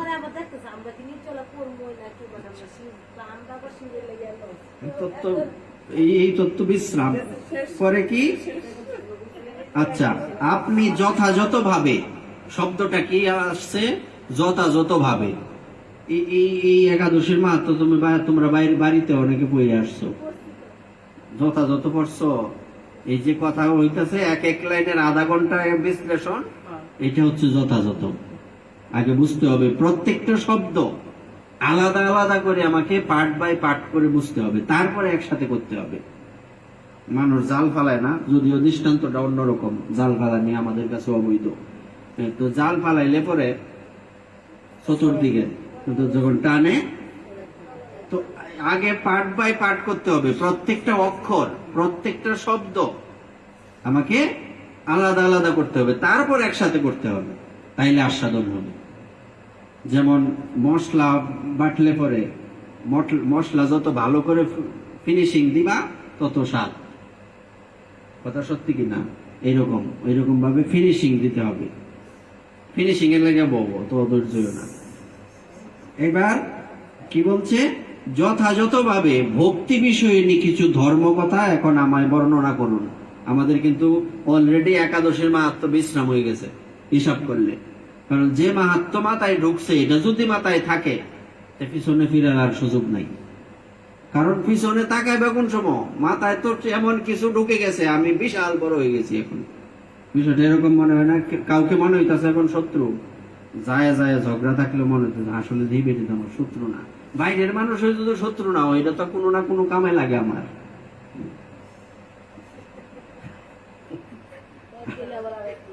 না, বাড়িতে গেলে আরেক রূপ হইলে চলতো না। যদি মন, কিন্তু মনে আরেকটা রূপ আসবে, কিন্তু এটাকে জায়গা দেওয়া কি, মনে এরকম আসবে কিন্তু জায়গা দেওয়া যাবে না। এটা হচ্ছে তত্ত্ব। তারপর কি বলছে? শ্রী ব্যাসদেব বললেন, এবার তাড়াতাড়ি থ্রোলি বলবো। শ্রী ব্যাসদেব বললেন, হে মহারাজ, তুমি যেসব ধর্মকথা শুনেছ, এই কলিযুগের মানুষের পক্ষে সে সমস্ত পালন করা অত্যন্ত কঠিন। যা সুখে সামান্য খরচে অল্প কষ্টে সম্পাদন করা যায়, অথচ মহাফল প্রদান করে এবং সমস্ত শাস্ত্রের সার স্বরূপ, সেই ধর্মই কলিযুগে মানুষের পক্ষে করা শ্রেয়।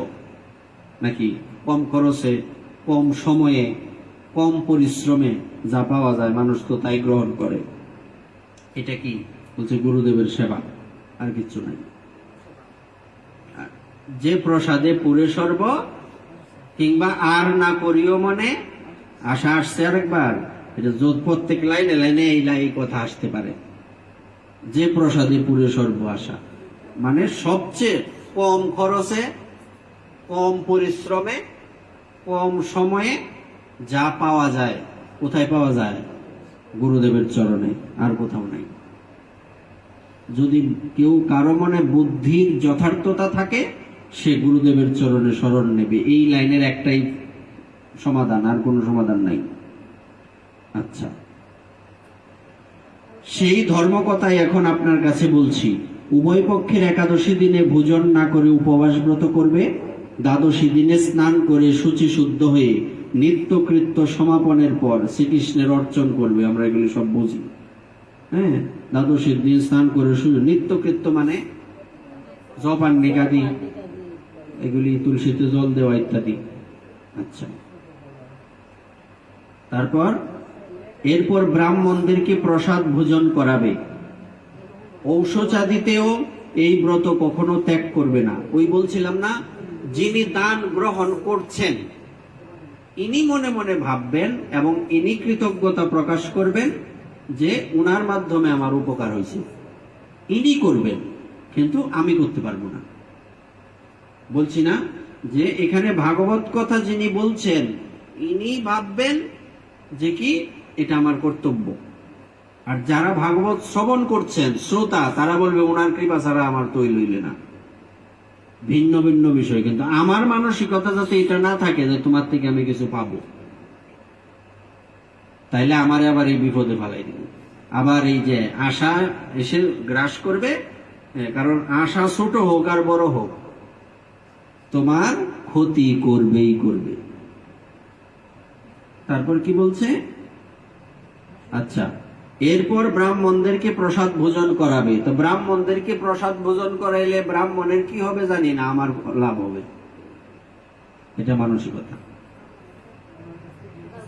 আর উনি ভাবতে পারেন, উনি কৃতজ্ঞতা প্রকাশ করবেন যে ভগবান ওনার মাধ্যমে আমাকে একটু কৃপা করেছেন। এটা ওনার মানসিকতা, না আমার মানসিকতা থাকা যাবে না। আচ্ছা, ঔষধাদিতেও এই ব্রত কখনো ত্যাগ, এখানে শব্দটা আগে বুঝতে হবে। ঔষধ আদি, আদি মানে ইত্যাদি। এই ইত্যাদি শব্দটা কোন জায়গায় পড়ছে? অম্বুবাসী। ঔষধ আদিতেও এই ব্রত কখনো পরিত্যাগ, আদি মানে ইত্যাদি, আরো আছে। তো এগুলি বুঝতে হবে। তাহলে অম্বুবাসী হোক, যেই বাসী হোক, আমাদের একাদশী ব্রত হচ্ছে বাধ্যতামূলক। এই ব্রতের ক্ষেত্রে অন্য কোনো প্রশ্নই আসবে না। এখানে আগে আমার ভগবান, মানে বিষয়টা হচ্ছে আগে আমার পেট ভরলে তারপরে অবশিষ্ট থাকলে তোমাকে দেব। বলছে না, এটা তো শাস্ত্রে বলছে এই নিজের খাবার বিলিয়ে দেব অনাহারের মুখে, এটাও তো শাস্ত্রই। এটা কোন কথা কইলা? তাই বা কয়দিন চলবো?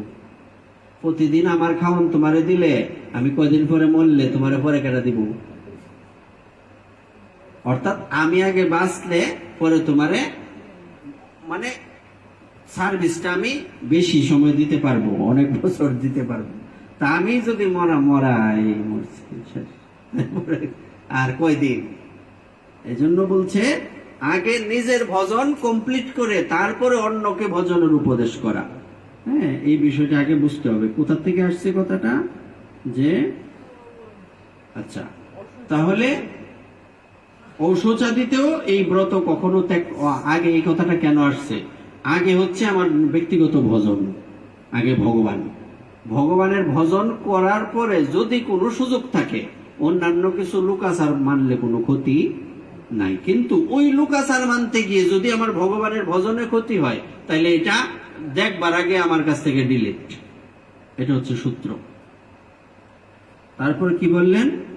যে সকল ব্যক্তি স্বর্গে যেতে চায়। তোমরা স্বর্গ যাইতে চাও? হ্যাঁ, কিন্তু গীতাতে কি লেখছে? ভগবান স্বর্গে গেলে আবার গারো যেন ফাটাই দিব। সুতরাং চাউলের বস্তার মতো তাদের সারা জীবন এই ব্রত পালন করা উচিত। তাইলে তো একাদশী করা উচিত না। আমি তো স্বর্গে যাইতাম চাই না। বিষয়টা এরকম না। হ্যাঁ, না, আসলে এই কথাটা এরকম নয়। এই কথাটা যেমন ভগবদ গীতার মাহাত্ম্যে অনেক রকম কথা লেখা, এই করলে এই হবে, অমুক অধ্যায় করলে তমুক হবে, আছে না এরকম। এইগুলি হচ্ছে কেন বলা হলো? এগুলি হবে না এরকম না, এগুলি তো অতিরঞ্জিত এরকমও না, কিন্তু এইগুলি হচ্ছে সামান্য বিষয়। এটার ফল আরো অনেক কিছু, আরো বড় কিছু আছে। মানে লজেন খাওয়ায় কান্দা বন্ধ হতে পারে। বাচ্চা ফুলাবান চাইছে কি 10,000 টাকার জিনিস, তুমি 10 টাকার চকলেট দিছো, এর কান্দা বন্ধ হয়। সিনে 10,000 টাকা কি, 10 টাকা কি? তা আমি স্বর্গে যাওয়ার জন্য একাদশী করব না, বা ভগবানের লোকে যাওয়ার জন্য একাদশী করব না। আমি একাদশী কেন করব না? আমি একাদশী এই জন্যই করব, একাদশী ভগবানের অত্যন্ত প্রিয় ব্রত, ভগবানকে সন্তুষ্ট করা। এখন ভগবানকে যদি আমি সন্তুষ্ট করতে পারি, তা পৃথিবীতে আমার কিছু বাকি আছে। তা আমি কি ওইটা চাইবো না স্বর্গে যেতে চাইবো? আমার তো 10 টাকার চকলেটে কাম হইতো না। আমার কি করতে হবে? আমার কি দরকার? আমার 10,000 টাকার জিনিসটাই দরকার। শূন্য, বিষয়টা শূন্য, কিন্তু শূন্য আবার এই দিকটা দিলে বাদ, এই দিকটা আমরা বলি। মানে ভজন করলে, মানে বিষয়টা হচ্ছে, এই সূত্রটা হচ্ছে এরকম, ভজন আমাদের করতে হবে, কিন্তু ভজনটা কিভাবে করব, কখন করব? উল্টার দিকে শূন্য বইলে কোথায় সময় নষ্ট হইল, নাকি বাউ দিকে শূন্য, হাতের ডান দিকে, বাম দিকের শূন্যের কোনো 5,000 শূন্য বইলে কোনো লাভ নাই। তেমনি তুমি যদি সূত্র ছাড়া ভজন করো, এই ভজনের কোনো ফল নাই। এই যে বাম দিকে শূন্য বসানোর মতো। আচ্ছা, এইবার তাই আমরা স্বর্গে যাইতাম চাই না, ব্রত পালন করা উচিত। আচ্ছা, পাপ কর্মে রত ও ধর্মহীন ব্যক্তিরাও যদি এই একাদশী দিনে ভোজন না করে, তবে তারা যম যাতনা থেকে রক্ষা পায়। মানে মন্দের ভালো, কেউ পাপ করে, সেও ভুল ক্রমে একাদশী করছে, তারও কৃপা হবে। তা কেউ ভক্তি সহকারে করলে কি হবে, বিষয়টা বোঝা যায় কিনা? জয়রাদি বলছে যে একটা হচ্ছে কেউ যদি না জেনেও করে, অশ্রদ্ধায়ও করে, তারও কৃপা হবে। যদি কেউ ভক্তি সহকারে করে, ভগবান বলছে আমিও জানি না সে কি পাবে। এবার চিন্তা করো।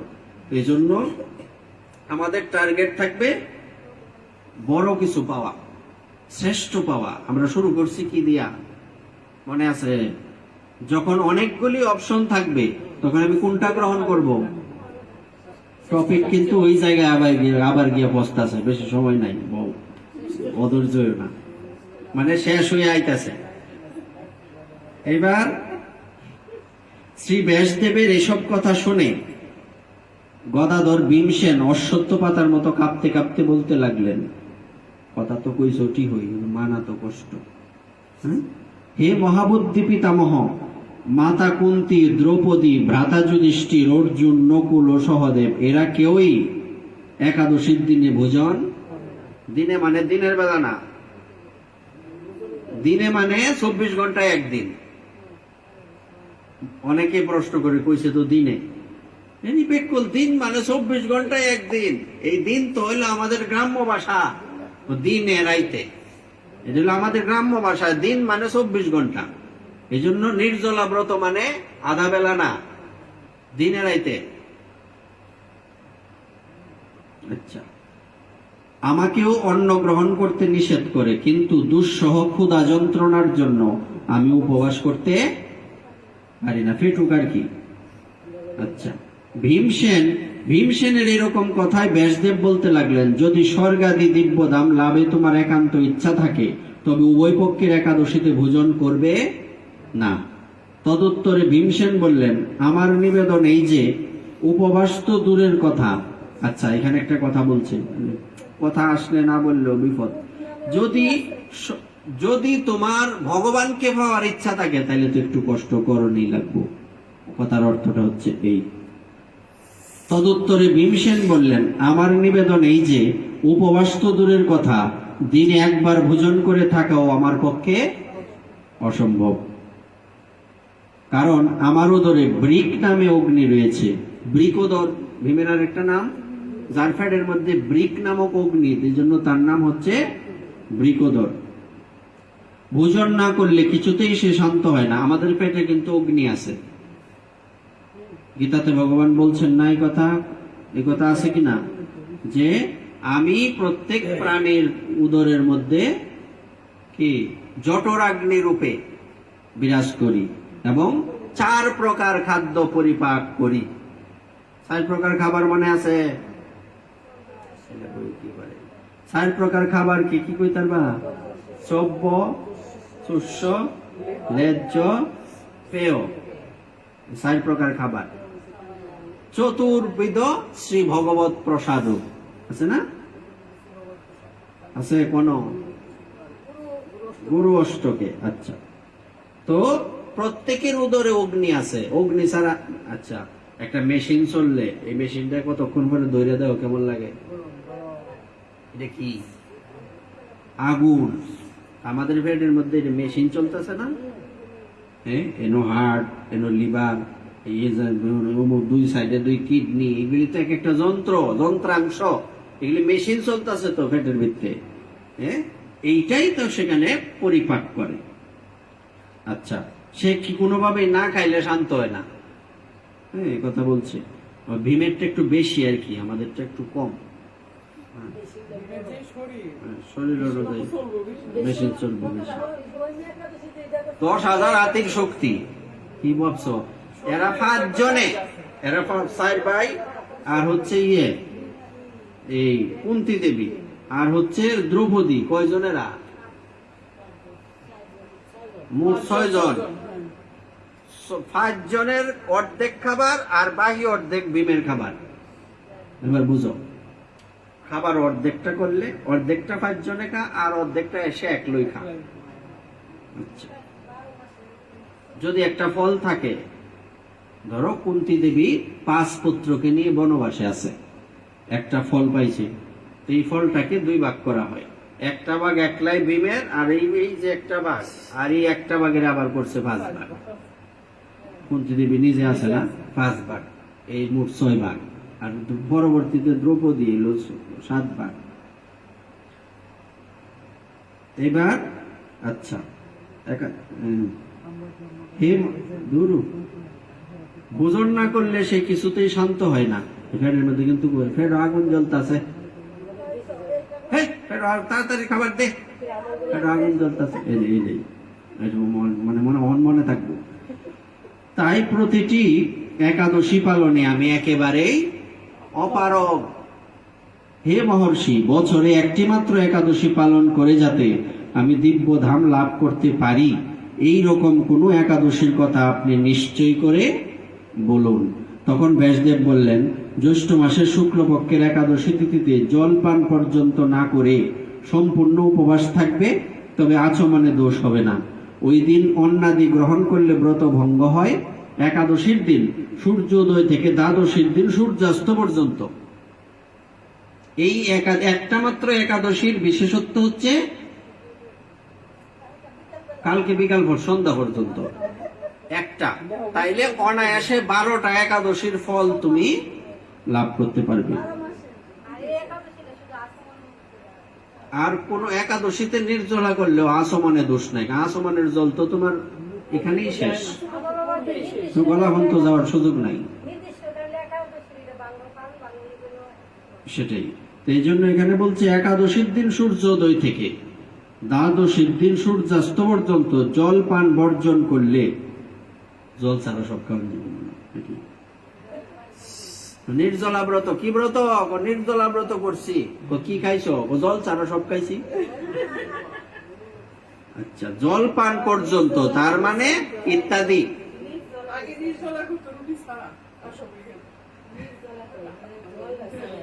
আচ্ছা, এখন তো বেটার হইছে, বেস্ট হইতে একটু সময় লাগবে আর কি। আচ্ছা, বেস্ট মানে ওই যে একাদশীর দিন সূর্যোদয় থেকে দ্বাদশীর দিন 1.5 দিন, মানে 24 ঘন্টা আর 36 ঘন্টা, 3×12 36। আচ্ছা, বছরে, আচ্ছা 36 তো হয় না, আগের দিন তো রাত্রে 12টার আগে সেবা শেষ, বেশি হয় না আরো। এটা শুধু এই ব্রতের জন্য, নির্দিষ্ট সময় করার দরকার নাই। তবে কেউ যদি ভাবে যে এটা কি করা যায়, তখন একটু কিঞ্চিত চরণামৃত, সে আগে সময় না। আচ্ছা, তারপর জয় রাধে নিতাই গৌর হরি বল, আর 2-3 লাইন আছে, চিন্তা করো না, বেশি গাইলে আবার গ্যাস হয় পরে। এইবার কি বলছে এখানে, কই তখন বছরের অন্যান্য একাদশী পালনে অজান্তে যদি কখনো ব্রতভঙ্গ হয়ে যায়, তাহলে এই একটি মাত্র একাদশী পালনে সেই সব দোষ দূর হয়। দ্বাদশী দিনে ব্রাহ্ম মুহূর্তে স্নানাদি কার্য সমাপ্ত করে শ্রীহরির পূজা করবে। সদাচারী ব্রাহ্মণদের বস্ত্রাদি দান সহ ভোজন করিয়ে, আমরা লেগে সুবিধা ব্রত থাকলে দান টান পাওয়া যাবে।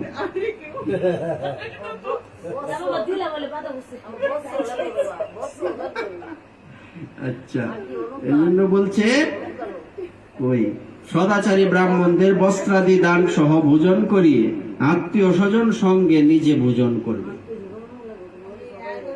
এরূপ একাদশী ব্রত পালনে যে প্রকার পুণ্য সঞ্চিত হয় তা শ্রবণ করো। সারা বছরের সমস্ত একাদশীর ফলেই এই একটি মাত্র ব্রত উপবাসে লাভ করা যায়। শঙ্খচক্র গদা পদ্মতারী ভগবান শ্রীকৃষ্ণ আমাকে বলেছেন, বৈদিক ও লৌকিক সমস্ত ধর্ম পরিত্যাগ করে যারা একমাত্র আমার শরণাপন্ন হয়ে এই নির্জলা একাদশী ব্রত পালন করে, তারা সর্বপাপ মুক্ত হয়। এই শ্লোকটা কি আছে নাকি তার মধ্যে? শ্লোকটা কি শ্লোক না কেউ জানে? সর্বধর্মান। আচ্ছা, বিশেষত কলিযুগে ধন সম্পদ দানের মাধ্যমে সদ্গতি বা স্মার্ত সংস্কারের মাধ্যমে যথার্থ কল্যাণ লাভ হয় না। কলিযুগে দ্রব্য শুদ্ধি নেই, দ্রব্য শুদ্ধি আছে, অরিজিনাল ঘি পাওয়া যায় কিনা দাও। আলু দিয়ে দিছে আচ্ছা, কলিতে শাস্ত্র 2 নম্বর কালা টেহা, অবৈধ টাকা। কলিতে শাস্ত্রোক্ত সংস্কার বিশুদ্ধ হয় না। হ্যাঁ, না, ভালো লাগবে না। আর এই কথার বিস্তারিত ব্যাখ্যা করলে তো আমরা না খাই বলবো, তোমরা পরে দান করবা। আচ্ছা, তাই বৈদিক ধর্ম কখনো সুসম্পন্ন হতে পারে না। এমনি দান আর ভগবানের ভক্তকে দানের মধ্যে পার্থক্য আছে, আকাশ পাতাল ব্যবধান আছে। ওই যে একটা হচ্ছে হীরা আর একটা হচ্ছে কাচের তৈরি হীরা, দুইটা দেখতে একই রকম, কত দূর যাও করে। ইমিটেশন আর স্বর্ণ কি এক? তেমনি কোন বৈষ্ণবকে দান করা আর সাধারণ মানুষকে দান করা এক না। কিন্তু এই ভাবনা নিয়ে কেউ দান করবে না, তাইলে তো আবার এই হীনমন্যতা এলো, তো সবাই আমি সমান ভাবতে পারলাম না। আচ্ছা, এবার বারে বারে হারায় যায়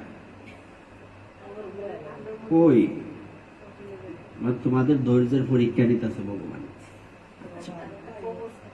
তাই বৈদিক ধর্ম কখনো সুসম্পন্ন হতে পারে না। হে ভীমসেন, তোমাকে বহু কথা বলার আর কি প্রয়োজন? মানে ভগবান ব্যাসদেব বুঝছে যে সে অস্থির হয়ে গেছে, তো তোমাকে এত বহু কথা বলার আর কি প্রয়োজন? তুমি উভয় পক্ষের একাদশীতে ভোজন করবে না। যদি তাতে অসমর্থ হও তবে জ্যৈষ্ঠ মাসের শুক্লপক্ষের একাদশীতে অবশ্যই নির্জল উপবাস করবে। এই একাদশী ব্রত ধনধান্য ও পুণ্যদায়িনী। যমদূতগণ এই ব্রত পালনকারীকে মৃত্যুর পরেও স্পর্শ করতে পারে